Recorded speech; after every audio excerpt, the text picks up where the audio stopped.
December 25th is a lie, and that's actually good news. The hidden truth about Jesus' real birthday, why Christmas is bankrupting your soul, and what God actually wants you to do in 2025. The one biblical calculation that proves Jesus wasn't born in December, and why that sets you free. Alright, let's just rip the band-aid off. Jesus was not born on December 25th. There, I said it. And before you burn me at the stake or unsubscribe, hear me out, because this truth is about to set you free from the most oppressive, depressing, financially draining Christian holiday that was never even Christian to begin with. You're stressed, you're broke.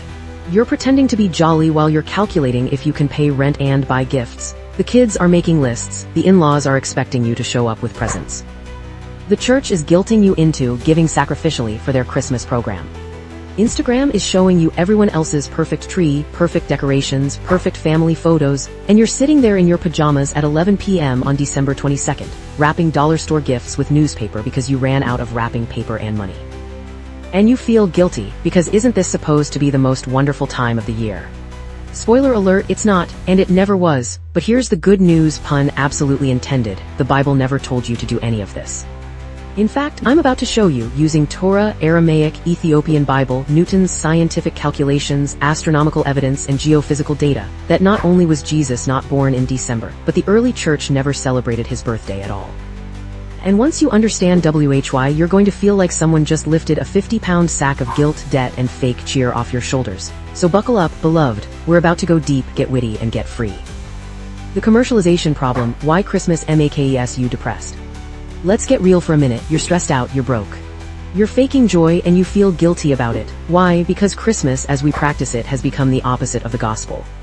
The gospel says, white heavy check mark, freely you have received, freely give. Matthew 10:8, cross mark. Christmas says, go into debt to prove you love people, white heavy check mark, take no thought for tomorrow. Matthew 6:34, cross mark. Christmas says, better start shopping in November or you're a bad parent, white heavy checkmark, my peace I give unto you. John 14:27, cross mark. Christmas says, stressed, broke, and exhausted is the price of being festive, white heavy checkmark. The love of money is the root of all evil. 1 Timothy 6:10, cross mark. Christmas says, retailers depend on Q4.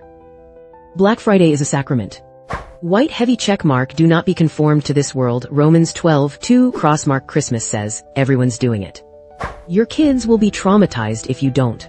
The stats are depressing. Average American Christmas debt, $1,500 plus post-Christmas credit card default rate, spikes 30-40%. Suicide rates in December, 30-40% higher than other months. Family fights during holidays, 90% of families report tension. People who feel lonelier at Christmas than any other time, 61%. Most wonderful time of the year, more like most stressful, broke, depressing, lonely time of the year, and we're doing this. Why? Because Constantine decided to Christianize a pagan party 1,700 years ago. Nah, I'm good. What would the living word say to do now? The 2025 Freedom Plan. Alright, here's the good part. What do we actually do about Christmas in 2025? Option 1, the full freedom route for the brave. Don't celebrate Christmas at all. Yes, I said it. You have biblical, historical, and theological permission to skip it. Instead, celebrate Sukkot, Feast of Tabernacles, in September-October. Build a sukkah booth with your family. Read the birth narratives from Luke and Matthew. Celebrate God actually dwelling with man. No commercialism, no debt. No guilt. This is what Jesus actually did. He celebrated the feasts God commanded, not the ones Rome invented. Option 2, the redeem it route for the transitional. If you're not ready to fully opt out, family pressures, kids, etc., here's how to redeem it. 1, no debt, period.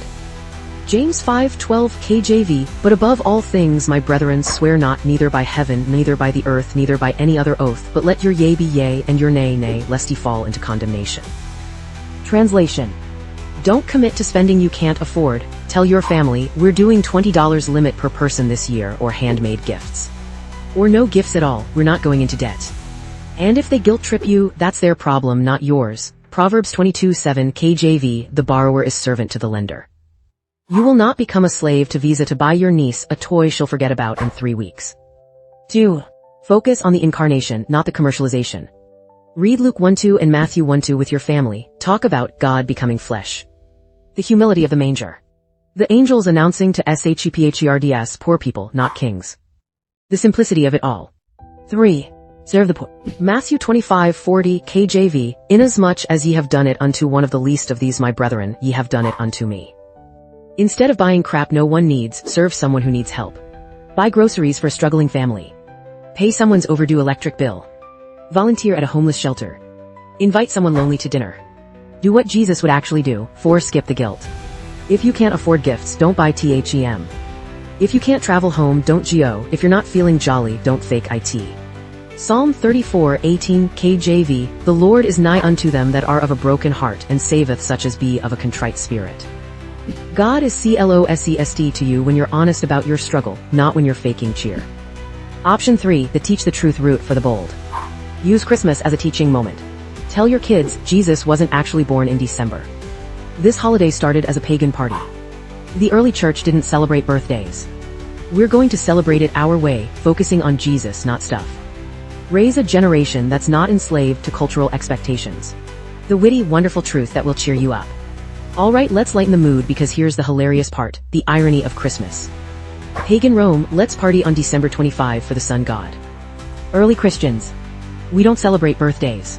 That's pagan. Later Christians, let's Christianize the pagan party to convert Romans. Modern Christians, this is the most sacred day of the year. Historians, guys, modern Christians. Stop ruining Christmas. Face with tears of joy more ironies. Jesus was born in a manger. Humility, simplicity. We celebrate with massive consumerism, pride, excess. Jesus was born to. Poor shepherds, we stress about impressing rich relatives. Jesus came to set captives free. Luke 4:18. We go into bondage debt to celebrate him. Jesus said, my yoke is easy, my burden is light. Matthew 11:30. Christmas is heavy, exhausting, and financially crushing. Do you see the madness? The real Christmas miracle. The real miracle is that Jesus wasn't born in December. Why is that a miracle? Because it means you can stop the stress, stop the debt, stop the fake cheer, stop the guilt. Jesus' birth wasn't about December 25. It was about God becoming flesh and dwelling among us. And guess what? He's dwelling with you right now. In your broke, stressed, exhausted state, he doesn't need you to perform Christmas. He needs you to rest in Him. The prophetic word for 2025, what God is actually saying. Alright, here's what I'm hearing in the spirit for 2025. I am calling my people out of Babylon. Revelation 18:4 KJV.